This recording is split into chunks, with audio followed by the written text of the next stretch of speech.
Okay, hi everyone. This is Colleen Meyer. I'll be the moderator today. We are talking about women and ADHD Roundtable. Let me introduce our wonderful host, Lafaya Mitchell. Lafaya is a licensed marriage and family therapist. She is the author of the amazing Lafaya Way book series. She's a speaker, and she is the founder of the Parents Empowering Parents PEP workshop series. If you have any questions, please put them in the comments section, and we will answer your comments live here on Facebook. Lafaya, the floor is yours. All right. Thank you so much, Colleen. Colleen is absolutely fantastic. She'll be our timekeeper tonight, so we'll be on time with our 30 minutes. And then she'll also be helping us out if anybody sends questions, because I cannot see them from where I sit. But we have a fantastic panel of ladies today. I'm super excited to have their expertise. And I'm going to have each of you ladies spend about a minute or so introducing yourself, what it is you do. Go ahead, Jami, get us started. Hello, my name is Jami Fregeau. I am a registered nurse. I've been a nurse for about 10 years. I worked in neuroICU with the brain, which I passionately love, but now I work in rapid response. But I was diagnosed with ADHD in December of 2020. And since then, I started doing tons of research, and I even started a podcast called the Neurodivergent-Nurse, so that I could take everybody along with me on the journey of learning everything about ADHD. Awesome. And Jami is super awesome, so I can't wait to hear her input. Dr. Bauer, how about you? Yes, thank you again for having me on your show, Lafaya. So I'm Dr. Narissa Bauer. I'm calling in from Carmel, Indiana. I'm a behavioral pediatrician and a blogger of Let's Talk Kids Health. And my specialty is really working to educate and empower children and their parents together right after receiving a diagnosis of ADHD, and or if families just aren't feeling like they're right where they need to be yet. I am interested in just making learning about ADHD fun and taking the overwhelm out, so that the way that families can just get along and learn everything they need to learn so that they can harness their ADHD. Yes, awesome, Dr. Bauer, wealth of wisdom. Okay, now Tina, tell us a little bit about you. Hi, I'm so excited to be here. I just want to say that first and foremost. I'm Tina. I'm from Brisbane, Australia. I am a mum of two, and I was diagnosed with ADHD actually after my son was. So when I was learning about his ADHD, I realised that was also my life. I am an accountant. I'm also a certified PT and health coach. So I've done quite a few different things over my time. And I'm going to be heading into the ADHD coaching space very shortly. So that's me. Awesome. So happy to have you, Tina. And now I want to jump in because it matters, the matter of women and ADHD, oftentimes it's either missed when women or girls, females, are dealing with or living with ADHD. A lot of the symptoms are missed because they're more hidden for us females. And so I just wanted to talk today a little bit about, what Jami brought up, which is being diagnosed late, or Jami and Tina both mentioned being diagnosed, kind of later in life. I know at one point I said to someone they got diagnosed late in life, and I was like, "Oh, I didn't mean it that way." It's just, not as early as most of our little guys get diagnosed. Yeah. Is all. So my first question for my panel today would be why it is that you think that females tend to be diagnosed much later than males. Well, my first episode of the podcast of the Neurodivergent Nurse was about ADHD in women. And from, again, just my research and digging around, we don't present the same as boys do when it comes to ADHD. So they are used to finding these characteristics, just like the hyperactivity. We're not always fidgeting in our seat. We're more hyperactive in our mind, and we learn to mask it really well from what I've learned. So we may be really chatty, or we may just be more quiet, but our head is still racing, our mind is still racing. So I think that's, for me, I think that's one of the main misses for being diagnosed as a female with ADHD. Okay. And how about you, Tina? What are your thoughts on why that it seems to be the case? Yeah, I do agree with what Jami said, and also, I guess as women, we come up with the coping mechanisms, the coping strategies. So, in our head, we're just, we're like, why can't we do all these other things that, maybe other women or even other men can do? And we have to come up with ways to mask that and coping strategies, and we go and do so many amazing things because as women, we're really good at that. We'll go to university, we'll become pediatricians, doctors, accountants, lawyers. And I think that, when people see that, they go, well, you can't have ADHD because you've done all these amazing things. Yeah. Right. Yeah, Awesome. and I will just say too, I mean, I think as a behavioral pediatrician, it's not uncommon as both of you experienced to either have a diagnosis after your child, right? Because you're starting to learn about ADHD and you're like, huh, let me think about this and gosh, that sounds a lot like me. And we know that ADHD is very there's a big role that genetics has to play. So it's not uncommon, but as you said, both of you, as far as what I see is like a lot of girls and women, they often present with anxiety and that perfectionist tendency. And I think anybody who knows that ADHD, anxiety, they run together a lot. About 30% of children with ADHD have anxiety, but 50 to 60% of kids with ADHD or individuals have other things going on. So it's really important to keep talking to your physician no matter what your age, because we need to be constantly learning about where your struggles are and your strengths. So that way we can kind of develop a personalized plan for the individual. Right. And now, for those of you out there that know me already, you guys know I always call myself, I'm like the gumbo girl. Like, I have a little bit, a mixture, have some trauma background in there and some serious, some Aspie, just Aspie traits and, on the ADHD side for sure. As far as symptomology is concerned. So, becoming a therapist caused me to learn how to super diagnose myself with, oh, that's what the problem was. That's what it is. That's what it's been all this time. So basically, I got to learn kind of through my practice. And initially, my plan was to go into nursing. But I took one psych class and it was like, I was sold. I was like, oh, psychology is it. This is, what I need to do so I can learn more about myself and do better. Right. And so it's really exciting, though, to actually have this particular subject come up, because there are so many women out there that are still undiagnosed. And I mean, tortured, internally tortured, just wondering why, what is wrong with me? Why do I have such a hard time? It's such an important subject to bring up so that we can kind of uncover this, this thing that's been quite kind of hidden for women for many years.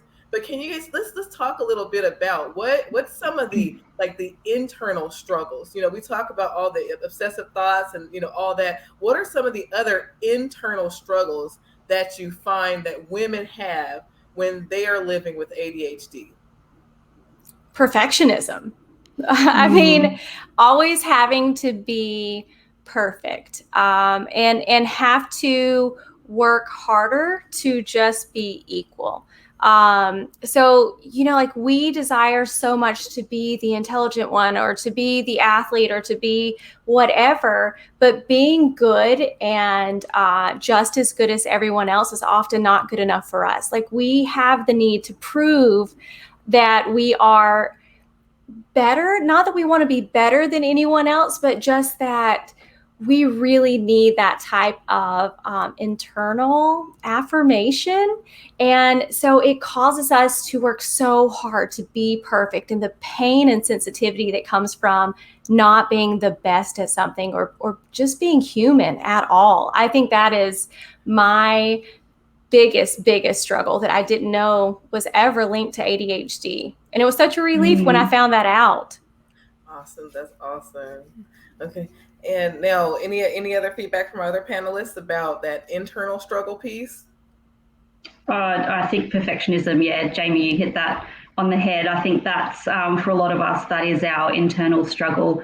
As I said, it goes back to the other struggles that we have growing up, and wondering why we're different. I don't know about all of you, but I certainly knew inside of me that I was different, and I didn't know why. And I think the perfectionism comes from that, because you're like, well, I don't know how to do these things, so I'm going to make sure I'm perfect to make people think that I'm okay and I'm normal. Now, and then I just want to bring in that super, because this is my favorite area to talk about, that hypersensitivity, where it just feels like your emotions are so much stronger, than others. And I'm not sure, because again, like I said, I'm the gumbo, but I've heard that there are a lot of similarities. Like even sometimes it'll even lead into like having some sensory issues that maybe we may not have because of the extra anxiety. It just kind of heightens the senses to kind of be in this constant state of really, okay, I really don't understand why all the emotions are as strong as they are.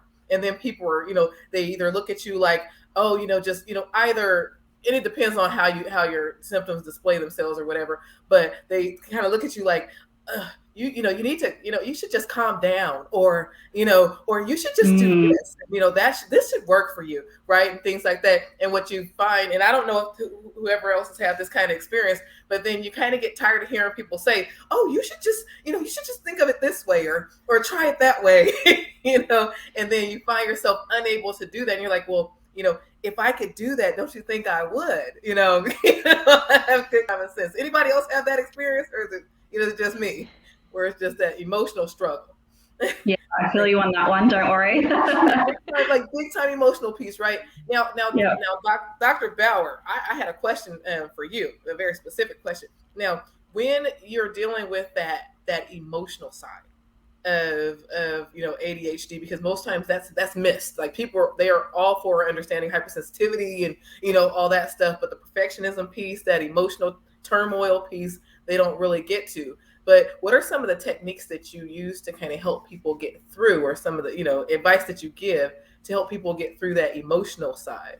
Yeah, I mean, that's a great question. I mean, again, a lot of what I do in my work is centered around families. And so, because we know that the research says that oftentimes if we can teach the whole family those executive functioning skills, and motion dysregulation is one of the lagging skills among individuals with ADHD, it's much more empowering to them. So some of the simple things is just building, at least for children, is building emotional vocabulary, and going beyond just happy, sad, mad, and glad. We really want to teach them the nuances of what those feelings actually are underneath that anger iceberg, or whatever it is that's underneath the surface. Because if we can unlock what's really laying under that surface, we can really get to better understand each other. So, helping, model and describe those emotions, showing that our home is accepting of all emotions, the good, the not so good, and everything in between, is going to be really important. And then mindfulness, right? Emotions are like waves in the ocean, and we need to teach kids that even though in the heat of the moment, right, it can feel really yucky and not good. But if we can just sit with that and not get upset with ourselves when we're feeling those strong negative emotions, but to be kind to ourselves, recognize it's a signal for something else, and then we can sort of ride that wave and know when we need to ask for help. So I think, just normalizing it for everybody is going to be the most important thing, but then helping teach and helping kids learn how to just, ask for help and better describe how they're feeling.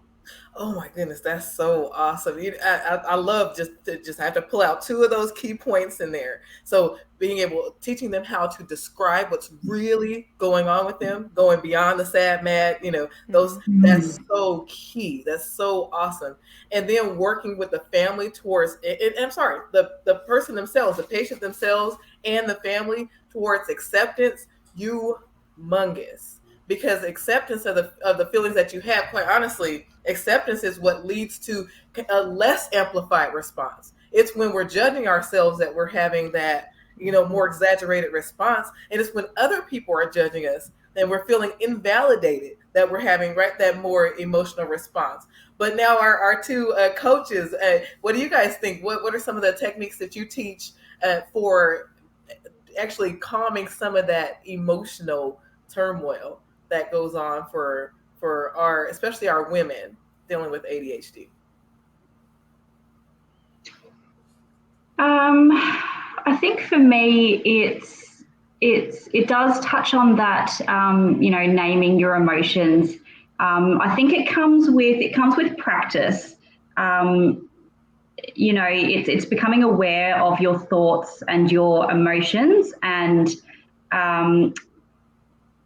developing strategies to really talk to that mind that you have that's telling you all these different things, and trying to come from a way of calming that negative self-talk or the emotions or whatever it may be. It's tapping into that, understanding what it is, and then trying to have that more positive self-talk and that mindset. And I think that it definitely comes with practice. And I feel for the pediatricians. It's hard trying to teach a young child how to name those emotions and things like that. So for me, I think it just comes with acceptance, with knowledge, and with practice. Oh, awesome. Now, I love you brought up, because I know in my former conversation with Dr. Bauer, she brought up the automatic negative thoughts and teaching the kids, and it's such a fantastic acronym, right? And I was like, oh my goodness, that's such a good, so good, such good stuff, little tools to use. Now, Jami, typically, how do you advise on how to deal with that internal piece? So I think that one of the biggest struggles for internal situations that I have had, especially when it comes to emotions, things like that, is also, like Dr. Bauer was saying earlier with anxiety, I also have very high social anxiety that I worked through before I ever had any idea about ADHD. And mantras were really good for me. Like even when I was first becoming a nurse, and there was a quote by Mother Teresa that I used to read a lot whenever I would feel that I wasn't good enough. And like at the very end of that, it would say, but it wasn't about them anyway. Like that's not the purpose of what you're doing. And it helps. Mantras always help ground me and bring me back to the reality of the world that I'm trying to create, not the world that I feel sees me. Like I stop looking at myself through the lens of others, and I start looking at the why and the reality of my lens. And that was a really hard thing to come by, but that was one of my big takeaways is, mantras. And to try to figure out, why am I feeling this way? Is it real or is it perceived? Ooh, I love that. Definitely. I love that idea, just because now you guys, if you're not writing some of this stuff down, you need to be writing this down, because these are key tools. But mantras, really getting yourself into a space where you're feeding energy into the thing that you want more of. So that's usually what mantras, we're usually repeating something that's kind of giving us that positive message. Mantras, affirmations, listening to even positive meditations, which are just combination, affirmations anyway. But getting into work, like that's how you get to that internal peace. So having a really good understanding of what's going on with you first and foremost, bringing that to the front of your awareness, and then mindfully, purposely, intentionally causing yourself to get onto new thought tracks, in the areas that you truly want to feed, and learning to, and you guys, those of you who've spoken with me before, to starve the beast, right? The beast is that negative energy side of you, right? And it feeds off of all the bunch of negative energy that we take in. So what we want to do is we want to start pulling away from giving energy to that, and feed the energy and divert the energy that we're going to use anyway, right, towards what we really want. So it's key. Doing things like mantra, reading mantras, having your affirmations, and repeating mantras is exactly where we want to go with it. Now, like I said, I'm super excited about like just this information alone, but you guys, I have to, like, there's like an area that has been so untouched, right, by people, that I have to bring it up on today's panel. And it's that area of those behaviors that those who have those, especially, well, not especially women, but those with ADHD, they engage in certain behaviors. For women, we can get into things like binge eating, some impulsive shopping, all those kind of things that are self-sabotage. Oh, even if it's not super binge eating, maybe it's just overeating in such a way that we're happy with ourselves or whatever. But there are these areas that we enter into, struggles with relationships, because we now are we're kind of feeding that adrenaline seeking side, right? Because when we're depressed, we have to kind of try to find a way to get boosts, and emotionally we're not thinking this through, but emotionally we just kind of gravitate toward doing things that are very self-sabotaging. So I wanted to talk a little bit about that piece today, because I want people to actually hear about what the experience is like, and certain tips and tricks for things to do to overcome like the strong pull toward this self-sabotaging behavior. So now, I know, Jamie, I'd like to start with you. Talk to me a little bit about, what do you do when your impulses are working against you? How do you advise? I think advising is not always the same as what I do. I think that I think educating others is something that really helps me. So I can't just look up things for my own self gratification, right? Like, I don't just want to fix me, but I'm like, hey, maybe someone else has this issue. So I'll go down rabbit holes of information, and then, of course, I see the correlation. I think, oh, this is actually really good advice that I'm telling other people to have.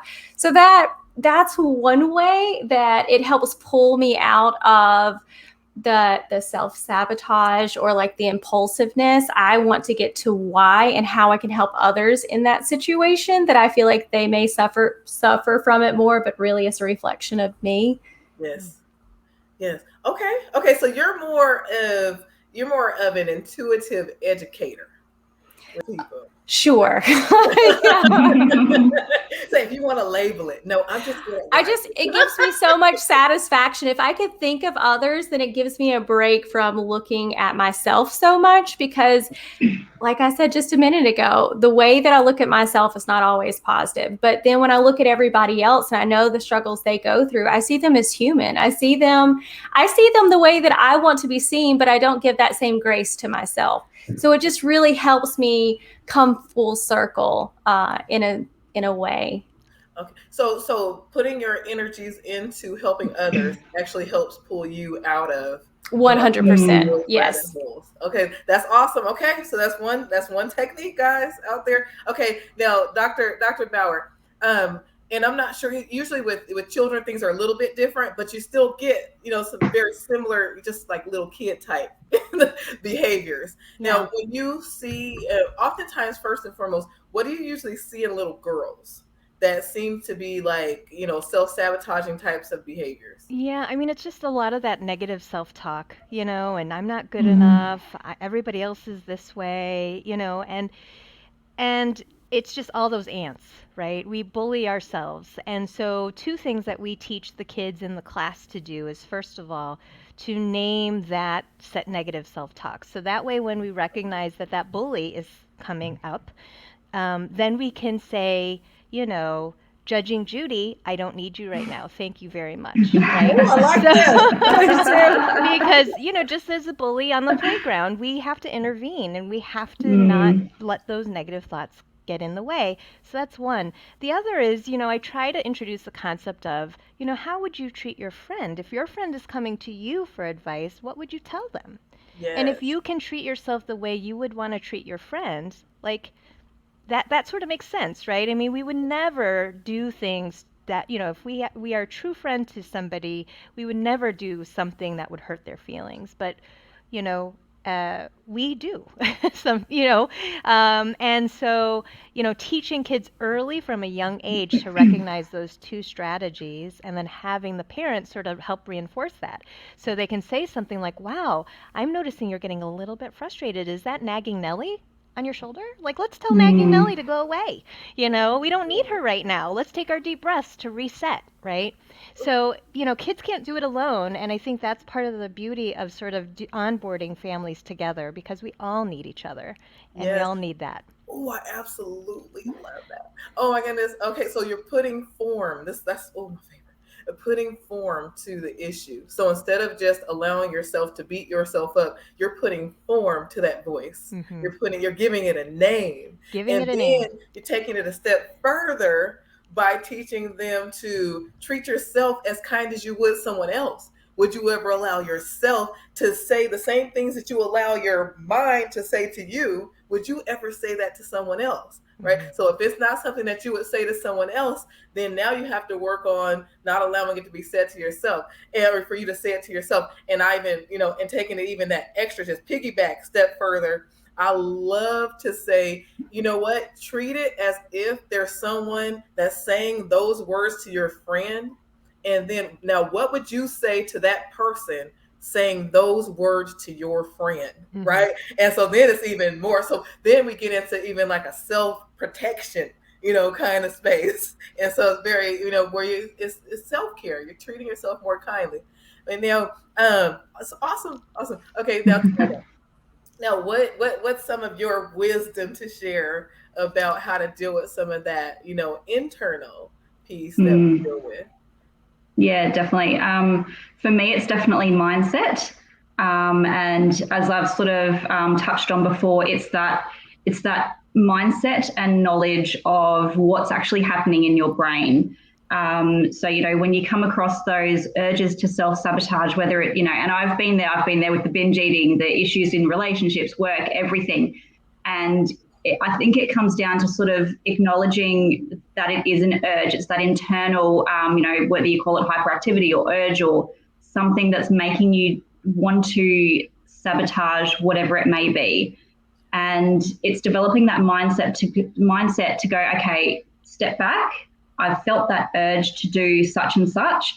Now I need to, again, with the internal self-talk or naming it, as Narissa said, it's telling that urge and whatever's happening in your mind that it's not needed, that you've acknowledged what it is, and that's not going to get you to where you want to be. So, I often do that on the couch at night, when I'm just feeling that, want to go raid the cupboard or something. I'm like, I have to take a step back and go, is that really what I need? I think really what I'm needing is dopamine.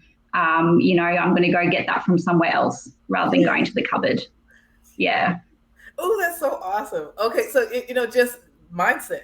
So you already have it kind of, you kind of put yourself in a space. And I love now, Tina, you've mentioned this a couple of times. It's almost like you're teaching like how to work a muscle. Like you're starting you're using something that you weren't quite using before. Now I'm bringing this muscle, right, to my awareness. I'm going to practice using it. So then when I want to go raid the cupboard, I stop and I stop, take a step back, become the observer now, and I ask a question, right? Yeah. And that's so key. It's so very cool.